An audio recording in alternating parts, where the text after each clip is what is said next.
they're just getting started. In the past 2 weeks, corporate America has rushed to consolidate its control over information and dissent in this country. We could give you countless examples of that. Here are a few. The email delivery service MailChimp announced it is refusing to provide service, email, to the Northern Virginia Tea Party. Why? The company cites potential misinformation. Turns out the Tea Party had attempted to notify its members about a recount rally by email, but that's not allowed anymore. MailChimp banned them along with other conservative organizations. They're not allowed to use email. PayPal and Airbnb have done the same thing. They've taken out accounts belonging to conservatives because they don't like the message. But the message they're sending is really simple.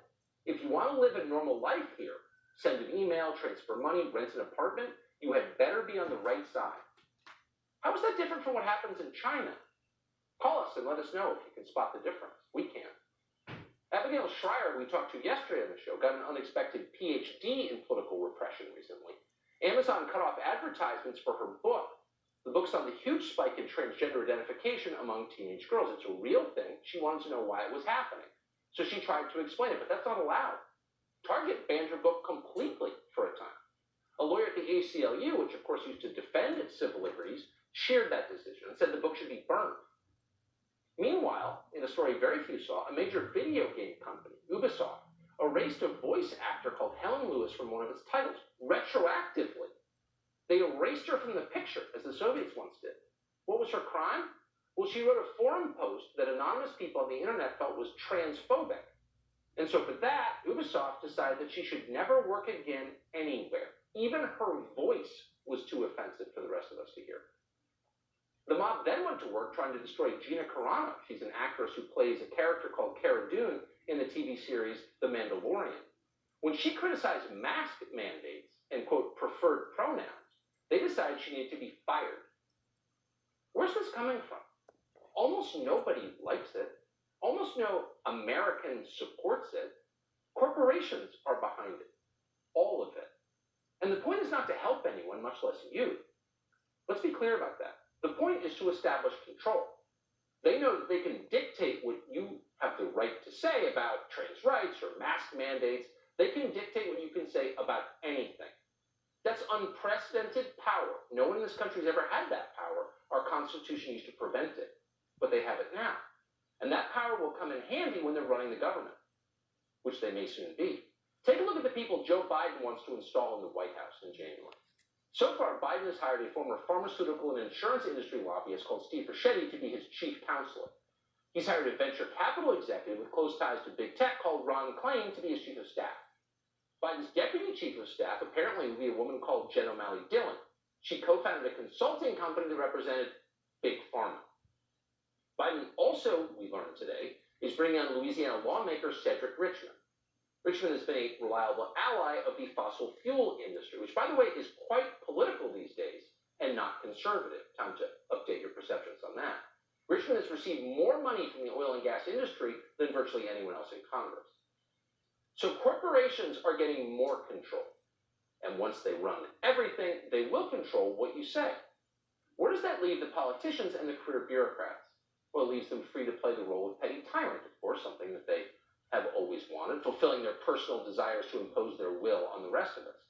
In the state of Michigan, the poor people who live there learned, Governor Whitmer relishes telling her constituents whether they can hold Thanksgiving dinner. And if they do, she said on Sunday, they're essentially killing people.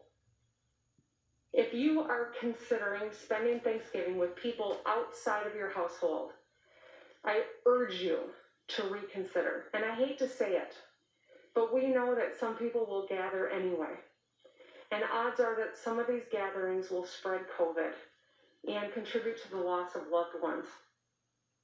Oh, I hate to say it. Well, there's the falsest phrase ever uttered by an American politician. Hate to say it. She doesn't hate to say it. She's been saying it all year. In April, Governor Whitmer banned the sale of paint and furniture. What scientist told her to do that? None. She did it because she could. Now she's banning Thanksgiving. What next? And that's not a rhetorical question, by the way. This is more than a slippery slope. We're watching it happen in real time. At a press conference yesterday, the governor of California, Gavin Newsom, emphasized the most important thing here. You need to stay isolated. Now, he doesn't. Gavin Newsom went to a private birthday party with a dozen people the other day at the French Laundry in Napa.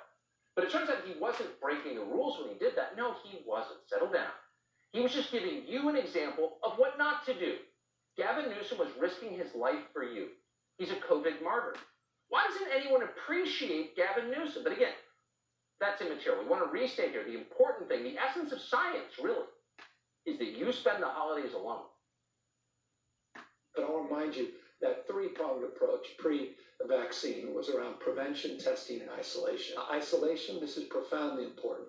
Prevention's one thing. Testing, what's the purpose of testing besides obviously identifying people that are positive and building a framework and protocol to protect their health, but also protect others through isolation and quarantine. There's a lot coming at us right now, but take 3 steps back, pause, ask yourself, what are we really watching? We're watching something pretty dark, honestly.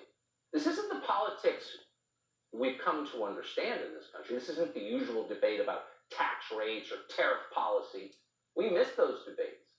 This is a struggle for the fundamentals. Will this remain a free country? Can you disagree with corporate America and still live here? Will you be allowed to fly on an airplane, stay in a hotel, have a credit card, use email? Will tiny brain Napoleons like Chris Coons determine what science is and what you can say about it or not? That's what's on the table right now. We understand we just had an election. We understand it's in dispute. We understand there's a lot of news going on at this moment.